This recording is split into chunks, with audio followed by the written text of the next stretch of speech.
Assalamualaikum warahmatullahi wabarakatuh. Iya, semuanya teman-teman, bertemu lagi bersama saya Ahmad Farhan Afdol. Ya, seperti video sebelumnya, saya sudah membahas masalah manajemen operasi atau bisa kita sebut dengan manajemen operasional.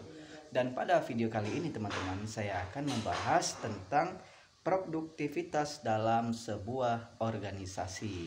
Ya, baiklah, langsung disimak ya video saya pada kali ini teman-teman. Sebelum kita lanjut lebih dalam, marilah kita simak apa sih pengertian dari produktivitas itu. Ya, seperti yang kita ketahui secara bersama, produktivitas merupakan ukuran atau perbandingan antara kualitas, kuantitas, dan waktu seseorang pegawai dalam organisasi. Untuk apa? Untuk mencapai output atau hasil yang maksimal. Secara apa teman-teman? Secara efektif dan efisien tentunya dengan peralatan-peralatan yang digunakan. Nah, itu dia teman-teman pengertian dari produktivitas. Nah, timbul pertanyaan teman-teman, mengapa produktivitas penting bagi suatu organisasi? Karena produktivitas kerja menjadi titik perhatian dari manajemen perusahaan itu sendiri. Produktivitas kerja sangat penting di dalam perusahaan. Apabila perusahaan itu tidak cepat, tentunya perusahaan akan ditinggalkan oleh perusahaan pesaing lainnya, teman-teman. Bagaimana tidak? Dengan produktivitas yang baik, maka dapat meningkatkan pertumbuhan dari perusahaan itu.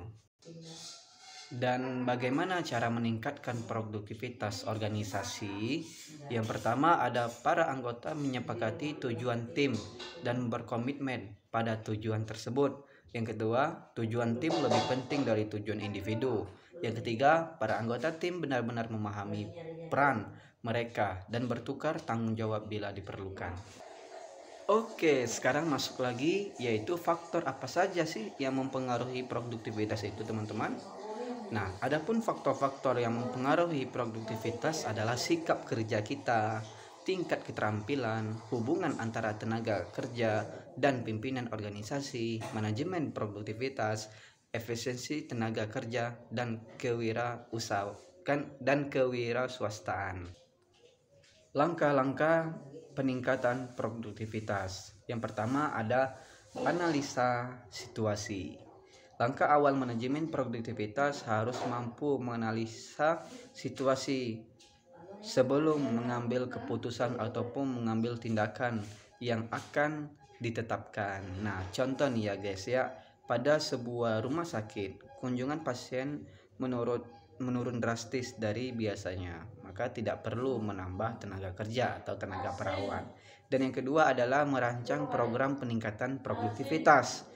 Untuk peningkatan produktivitas, maka dibutuhkan pula dasar program dengan rencana yang tepat, efektif dan efisien. Contohnya guys, untuk menambah kunjungan pasien rawat jalan di sebuah rumah sakit, maka bisa dilakukan langkah-langkah promosi, baik dilakukan melalui media sosial, iklan, televisi, maupun bisa langsung melaksanakan program pemeriksaan golongan darah gratis atau khitanan gratis dan lain sebagainya. Dan yang ketiga, langkah-langkah dari peningkatan produktivitas itu adalah menciptakan kesadaran akan produktivitas itu sendiri. Kesadaran dari semua pihak yang terlibat dalam sebuah perusahaan atau lembaga merupakan kunci yang terpenting nih guys. Untuk apa? Untuk meningkatkan produktivitas itu seperti yang diharapkan. Contohnya, karyawan mematikan alat-alat listrik yang sedang tidak digunakan untuk menghemat energi dan tujuan penghematan pengeluaran biaya. Yang keempat, langkah-langkah dari peningkatan produktivitas adalah menerapkan program.